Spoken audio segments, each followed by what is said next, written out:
3.5% मल्ला उप मुख्यमंत्री बनेगा और 17% क्या करेगा? तुम्हारे सामने दरी बिछाएगा, सर झुकाएगा, भीख मांगेगा।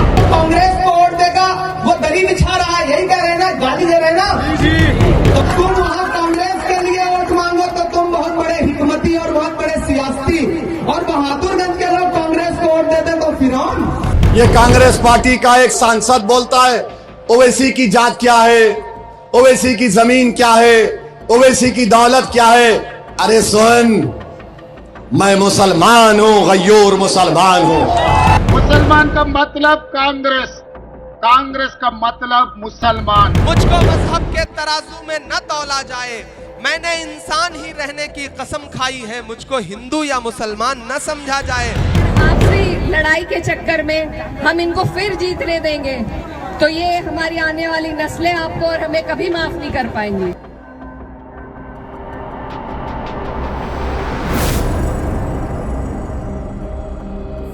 हेलो नमस्कार, सत श्री अकाल, अस्सलाम वालेकुम। कैसे हैं जनाब? यार बिहार चुनाव में जो मुसलमान का तमाशा बन रहा है यार, भैया ये देखने वाला है, कसम खुदा की भाई देखने वाला है। मुसलमानों भैया ये समझिए कि अगर बिहार में ओवैसी अपनी जमीन तैयार कर रहा है ये बोलकर कि अगर 14% यादव का बेटा मुख्यमंत्री बनेगा, 2.5-3% मल्लाह का बेटा उप मुख्यमंत्री बनेगा, तो 17% मुसलमान का बेटा मुख्यमंत्री क्यों नहीं बन सकता?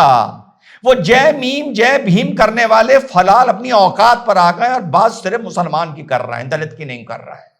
ठीक, तो ये फॉर्मूला ओवैसी का अगर कामयाब होता है तो यही फॉर्मूला ओवैसी उत्तर प्रदेश में चलेगा, और उत्तर प्रदेश में तो यादव 14 भी नहीं 8 है। तो इस वजह से मुसलमान ओवैसी के खिलाफ कांग्रेस पार्टी ने, महागठबंधन ने और समाजवादी पार्टी ने भी बिहार में, नाना सीमांचल में अपनी मुसलमान नेताओं की ताकत झोंक दी है ओवैसी को दबाने के लिए। भाई क्या मजे आ रहे हैं। और मुसलमान बेचारा बड़ा कंफ्यूज होगा इस टाइम कि बिहार में अगर महागठबंधन जीतता है तो इसका मतलब ओवैसी के जूते पड़े, और अगर महागठबंधन हारता है तो इसका मतलब यह है भाजपा जीतती है, तो फिर ओवैसी खुश होगा। तो मुसलमान दोनों सिचुएशन में कब खुश होगा, मुसलमान को बेचारे को यह पता ही नहीं।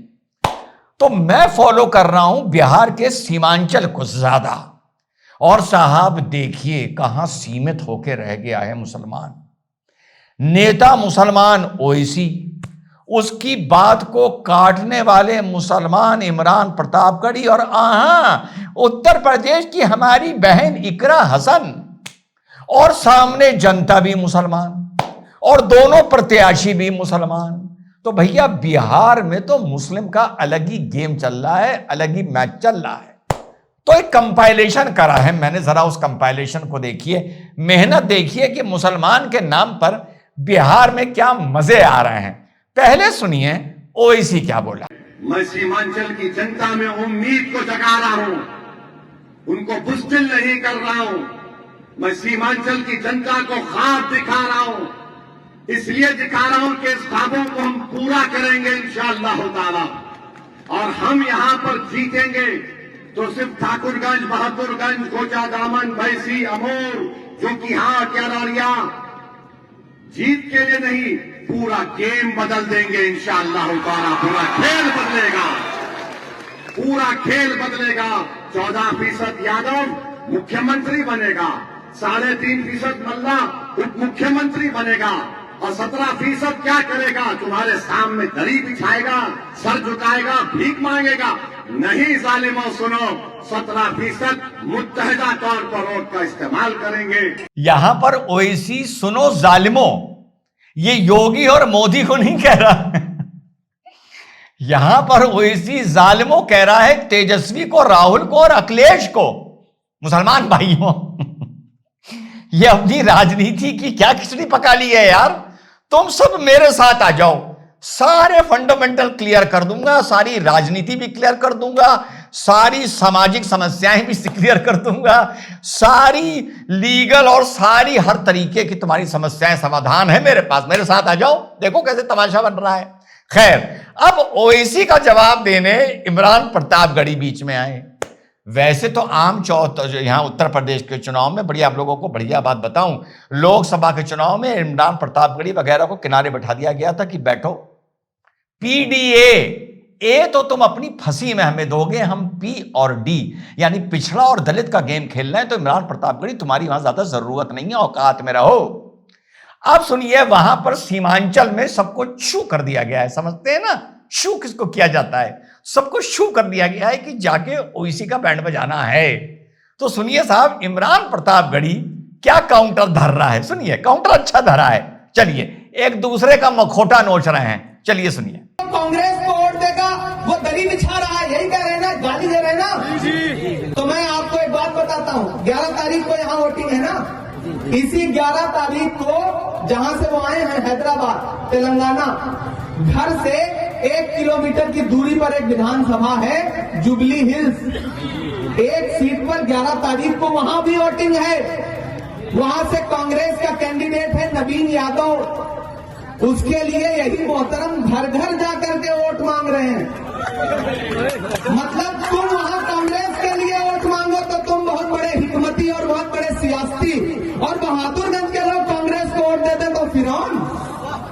भैया, ऐसी सियासत तो सीमांचल में नहीं चलेगी। आप दरी बिछाओ हुकूमत की, चूंकि कांग्रेस की हुकूमत है तो आप बहुत बड़े हिकमत वाले आदमी, और बहादुरगंज के प्रोफेसर मुसव्विर आलम साहब, डॉक्टर जावेद साहब, अंजार भाई, महागठबंधन की सरकार बनाने के लिए एक एक वोट को एकजुट करें, तो ये दरी बिछाने वाले लोग हो गए।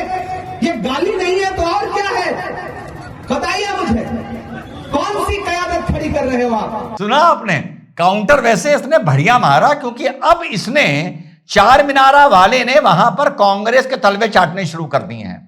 तो साहब मजेदार बात देखिए, वैसे प्रतापगढ़ी ने बढ़िया धरा है कि जुबली हिल में वहां तुम नवीन यादव को लड़वा रहे हो जो कांग्रेस का है वहां उसकी 2 कौड़ी के तुम दरी बिछा रहे हो ताकि तुम्हारे स्कूल कॉलेज, तुम्हारा जलवा, तुम्हारे गनर वनर सब मेंटेन रहें, और यहां आकर तुम क्या पढ़ा रहे हो।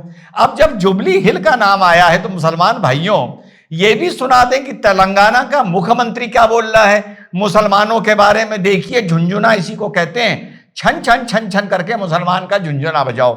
सुनो रेड्डी क्या बोल रहा है। भाषण दे रहे थे, मैं बोलने का मतलब, मुसलमान का मतलब कांग्रेस, कांग्रेस का मतलब मुसलमान। आज कांग्रेस की ताकत, तेलंगाना सरकार की ताकत, तेलंगाना सरकार की ताकत और वगैरह ताकत, ये सब मुसलमान के दम पर है।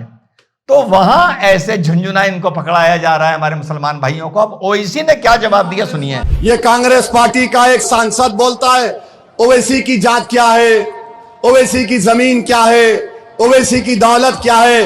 अरे सुन, मैं मुसलमान हूं, गयूर मुसलमान हूं, मैं रसूलुल्लाह सल्लल्लाहु अलैहि वसल्लम का उम्मती हूं। बहरूपिया बोलता है मेरा नाम मेरे अब्बा और अम्मा ने असदुद्दीन रखा, दीन का शेर के नाम से रखा। और तो पूछता है मेरी जमीन कितनी है। अरे पूरा सीमांचल मेरा है, बता तेरा क्या है। घोषणा कर दी ओवैसी ने कि पूरा सीमांचल मेरा है। अब प्रतापगढ़ी का काउंटर करने के लिए ओवैसी फंस गया जुबली हिल के मामले में। तो ये सीधे दीन, इस्लाम, नबी वगैरह वगैरह ये आइटम ले आया। ये हम मुसलमानों के लिए बड़ा आसान आइटम होता है, जब फंसने लगो तो इस्लाम की गुगली फेंक दो। अब इसी बीच में इकरा हसन भी भेजी गई हैं, जो इकरा यहाँ पर बहन है ना, वो भी भेजी गई हैं कि जाओ और इसी क्षेत्र में रहना, इस क्षेत्र के बाहर ना निकलना, हैसियत में रहो, और जहां भेजा जा रहा है बस वहां वो भेज जाओ। मुसलमानों के क्षेत्र में मुसलमान प्रत्याशी के लिए, मुसलमान वोटर के लिए ओवैसी का वोट रोकने के लिए तुम्हें भेजा जा रहा है। नेता ना समझो अपने को देश का, दुनिया का। आगे चलिए, अब इकरा का सुनिए। आपसी लड़ाई के चक्कर में हम इनको फिर जीतने देंगे तो ये हमारी आने वाली नस्लें आपको और हमें कभी माफ नहीं कर पाएंगी। तो मैं बहुत दूर से आपके बीच में, हमारा उत्तर प्रदेश आपकी तरफ निगाहें टिकाए बैठा है कि बिहार से जो संदेश निकलेगा वो पूरे देश भर में सरकार को बदलने का काम करेगा। कि वोट डालने से पहले ये सोचिए कि क्या वो सरकार बना सकते हैं। अगर वो सरकार के नजदीक पहुंचते हैं तो आप बेशक वोट उन्हें दे दीजिए, लेकिन वो नहीं पहुंचेंगे। उन्हें अगर वोट दिए जाएंगे, बटेंगे अगर हमारे वोट, तो सरकार फिर से भाजपा की बनेगी। जी हाँ साहब, इन्होंने ये राग छेड़ दिया। अब मैं मुसलमान भाइयों से एक बात पूछता हूं, अगर यार तुम्हें यही करना है और हमें यही करना है, तो इस तरह के शेर पढ़कर सेकुलरिज्म के नाम पर, इस देश के सेकुलरिज्म के, सच्चे सेकुलरिज्म के चेहरे पर तुम कालिक काहे पोतते हो यार? सुनो, पहले की बातें सुनी, अब जरा ज्ञान सुनो। मैं तुम्हें अपने उसूलों की कसम देता हूं, मैं तुम्हें अपने उसूलों की कसम देता हूं, मुझको मजहब के तराजू में न तौला जाए। मैंने इंसान ही रहने की कसम खाई है, मुझको हिंदू या मुसलमान न समझा जाए। हाँ, देखा आपने, सेकुलरिज्म के नाम पर ऐसे शेरों से बेवकूफ बनाया जाता है। तो एक तो ये मेरा सवाल था, और चलते चलते दूसरा सवाल ये है, अक्सर सुनता हूं भाजपा की सरकार आ गई तो मुसलमान बर्बाद होगा, मुसलमान तरक्की नहीं करेगा, मुसलमान उन्नति नहीं करेगा, मुसलमान का विकास नहीं होगा, मुसलमान आगे नहीं बढ़ेगा। यार एक बात तो बताओ, ये वेस्ट बंगाल में तो आज तक भाजपा की सरकार नहीं रही, इससे पहले वामपंथी रहे, उसके बाद दीदी भी रही, तो गुंडागर्दी तो भले कर ली हो, वेस्ट बंगाल में क्या तरक्की कर पाए? वेस्ट बंगाल में क्या पढ़ पाए? वेस्ट बंगाल में क्या उन्नति कर पाए, विकास कर पाए? नहीं कर पाए ना। तो या तो सरकारों की गलती मान लो, या अपने गिरेबान में झांक के देख लो, मर्जी भाई तुम्हारी है। मुझे तो बस ये दिखाना था कि देखो मुसलमान के नाम पर आपसी में मुसलमान क्या झुंझुना बजा रहे हैं। जय हिंद, वंदे मातरम, खुदा हाफिज।